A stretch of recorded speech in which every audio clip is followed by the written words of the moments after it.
Anyways, ngayon nagkakaalaman na kung sino sa mga OLA yung mga talagang SEC compliant at sino yung mga pilosopo at patuloy pa ring mapagsamantala. So I'm saying this because it's an exciting month for us, and I'm saying this because effective na ipatupad na, effective April 1, yung bagong cap on interest rates para sa mga OLA or mga non-collateral short-term loans. So what does this mean for us mga palautang? So far, meron akong tatlo na mga OLA na i-share sa inyo na so far has implemented these changes, and surprising yung isang OLA na i-share ko sa inyo. So, kung gusto nyo malaman, matuto more about this movement, keep watching.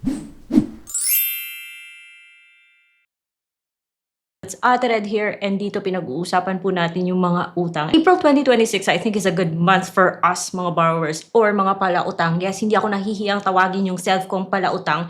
And this is what this channel is about. We talk about online loan platforms because hindi dapat kinakatakutan yung utang. It is something that we can use for different purposes. Legal ha, wag yung kalokohan ng mga purposes. Effective na yung bagong cap on interest rates sa mga online loan platforms. So, ano ba to? Ano ba yung dapat na rate ngayon? This video pala is not sponsored. My opinions are based on my personal experience as someone who's been using OLA for a long time now. And ang dami kong na-learn, guys. And this is something na gusto ko i-share sa inyo. Anyways, dati, bago to, yung interest rate lang dapat kasi, yung effective is 15%. And this covers unsecured or mga non-collateral loans. Kasama na yung mga OLA dito na nagpapautang ng 10,000 and below at hindi lumalagpas ng 4 months yung term. Dati, 15% yan, total or effective interest rate. Which means, dyan sa 15% na yan, kasama na dapat yung nominal interest rate na hindi dapat lalagpas ng 6% per month. Or yung mga sinasabi nilang 0.02 per day, yung mga ganon. And pansin nyo, para kunyari, masabi na isang loan app na 0% interest sila, tinatawag nilang service charge at sinasabi nilang 15% per month yung service charge nila.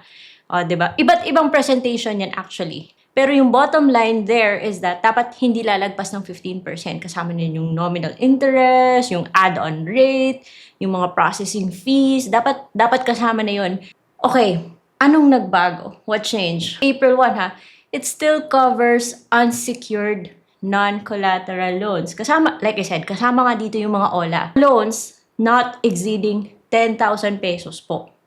At hindi lumalagpas ng 4 months yung tenor. Dapat yung total effective interest rate, hindi na ngayon dapat lalagpas ng 12%.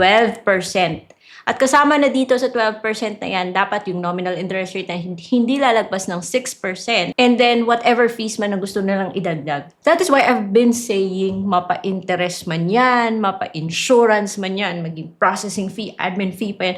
I always call it interest. Kahit na sabihin nilang service charge, convenience fee, ano pang gusto nilang sabihin, finance charge, it's still the cost of borrowing money, which should be part of effective interest rate, mga guys. So, bahala sila kung paano lang i-divide.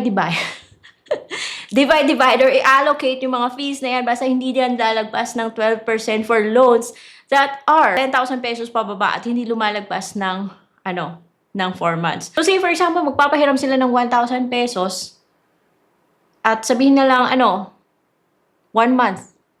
So hindi dapat lumagpas ng 12% yan. Kahit na sabihin nilang 0% interest tapos finance charge, hindi dapat lumagpas ng 12%.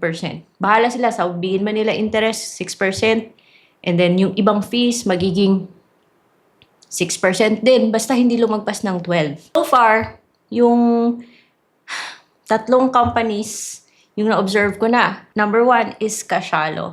And Casialo has always been compliant with SEC. So they mismo sent me an email to tell me that yes, they're 100% compliant. They have reduced the rates to 12%. So dati kasi si Casialo 15%, ngayon it's 12%. Maganda kay Casialo dahil buo siyang natatanggap ha. Isa pa ha, si Happy Cash, guys. Alam niyo, di ba sabi ko last time, sabi ko, hindi ko na iutangan to si Happy Cash dahil ang taas ng interest niya. But actually, I was just waiting for April 1. At nung napasilip ako ulit sa app nila, may congratulations for being a good, for being a good user. They have reduced my rates to 12% per month. They're just trying to make it sound so nice for their company, but actually, they have to comply. They're legit sila. So, binaba nila from 15% naging 12%.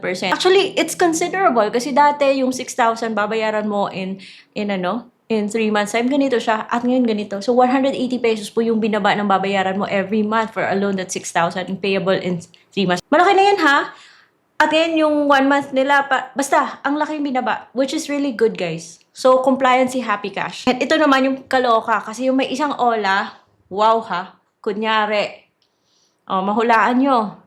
Okay, it is peso ready. Nag 12% din yung service charge. Pero mapagsamantala pa rin siya, guys, eh. Hahanap ng gray area. Dalawa po kasi yung kanyang yung payment plan niya.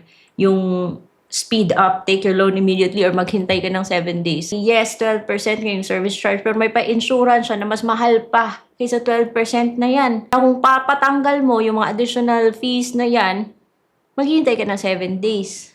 Nakahanap siya ng lusot eh, kasi dinefine po, dun sa memorandum ni SEC, nakadefine po kung ano yung mga dapat na nasama. Other fees. Pero what SEC did not mention is yung insurance, electronic doctor. Dapat hindi na kailangan, para sa akin na hindi na kailangan i-mention yan, dapat kasama na yan. So itong si Peso Ready, meron siyang electronic doctor and meron siyang loan guarantee na tinatawag para sa pa-insurance BS yan. Nakahanap siya ng gray area just because hindi yan na-mention sa memorandum ni SEC. Huli pero hindi kulong. So meron tayong mga OLA na ngayon, alam na natin kung sino talaga yung compliant. Kasi sumunod talaga. Kasyalo, yun. Yes na yes, sumusunod. Tapos si Happy Cash, from 15%, naging 12%, and that's it. Pero itong si Peso Ready, nako, mahiya naman sana to eh. Dapat SEC should check this. Just because hindi nasama yung electronic doctor tsaka loan guarantee sa kanilang sa kanilang memorandum, hindi specifically nasabi. Ayun, nagpipiloso po tong si Peso Ready. Because yung mga legit, they will always comply with SEC. Okay? Tulad na naman itong mga companies na at the end of the day, pag sinabi ni SEC na yung effective interest should not be more than 12%, meron naman talaga mga OLA na yung susunod talaga. But this is something na dapat alam natin, or we should also keep in mind, na now na yung mga OLA ay nagbaba ng interest, expect po tayo na maghihigpit sila. Because when they lower interest, alam mo may risk yan para sa kanila eh. Because lumalaki yung risk nila sa pagpapautang na baka hindi sila mabayaran, yung ganon. So, syempre, maghihigpit sila. At dito na papasok yung ating pagiging responsible borrower because yung mga access natin sa mga ganitong mga services, guys, it's a privilege. It's not a right.